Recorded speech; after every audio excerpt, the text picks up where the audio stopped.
Hi everyone, welcome to our discussion on the ancient kingdom of Dahomey. Before we get started, a special thank you to all of you who have been contributing to the discussions, contributing your analyses and your findings and your reflections. So what we're going to be looking at is this interesting dynamic with respect to this name Dahomey, and it's a dynamic of conservation, letter conservation and sound conservation. And so no matter what iteration you find of Dahomey, you find these certain sounds and letters conserved, and so they are maintaining these letters and sounds across iterations. And so the letters and sounds are the D, A, M, and E with an alternate I. And after this analysis, I can only offer this that is from popular parlance, and that is they are what is known as cold in the game.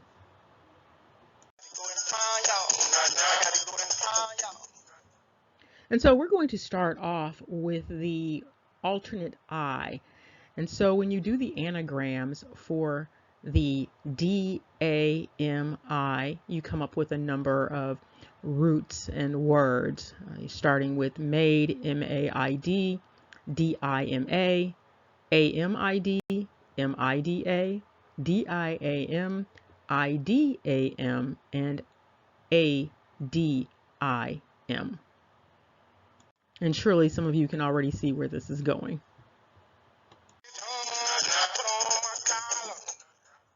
So let's move on to the main one, which is that E. So we have D-A-M-E, and you can see the variations in terms of the words and constructs that come from this, from dame, D-A-M-E, M-A-D-E. The M-A-D-E is very interesting, and when we get into the analysis of one particular name, you'll see why this maid is so important. You also see D-E-M-A, M-E-A-D, M-E-D-A, A-D-M-E, and then E-D-A-M, and finally A-D-E-M. And so now what we're going to do is a deconstruction of the etymology of A-D-E-M. And so you're going to see that this is a very interesting conservation that is maintained in this name, in this people group, this kingdom known as Dahomey. No surprise here, folks. We have the detection of the ADEM being Turkish. And so you see the translation into the Greek is essentially Adam. When it's translated into the Latin, essentially Adam. So you see A-D-A-M-U-S.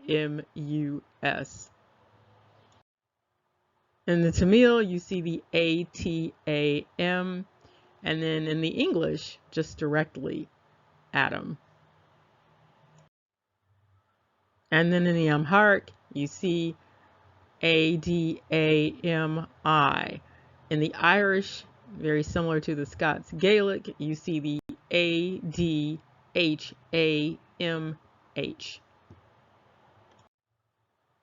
And then in the Yoruba, you see Adamu.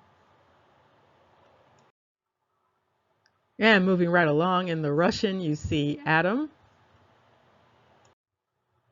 And coming from the Ottoman Turkish, from Old Anatolian Turkish, you see the Arabic with the Adam and then the Adam in quotation marks. And then when you go down, you also see these other translations. So you see the English again, and then the relationship of all of that to religion and Christianity and religion and Islam. And then you see a couple of derived terms with the Edemi, and then you also see Aden. And also sometimes Adam is translated as Eden. And you see the same dynamic when you're looking at the Serbo-Croatian. And here again, you see that Turkish etymology.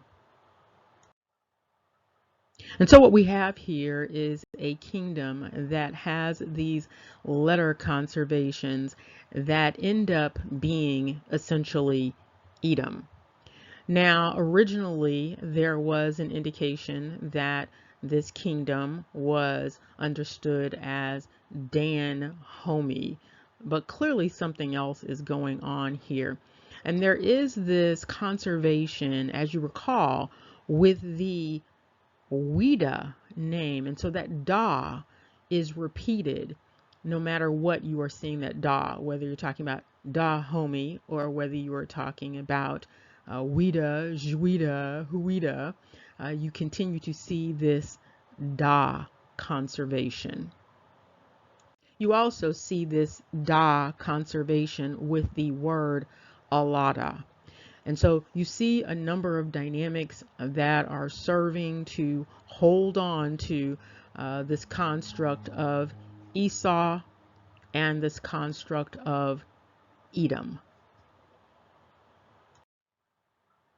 Again, thank you all for your contributions and for your analyses and your reflections, and for just being willing to entertain all of these dynamics that are going on, and also thinking about the implications. Remember, knowledge is power. Take care. See you soon.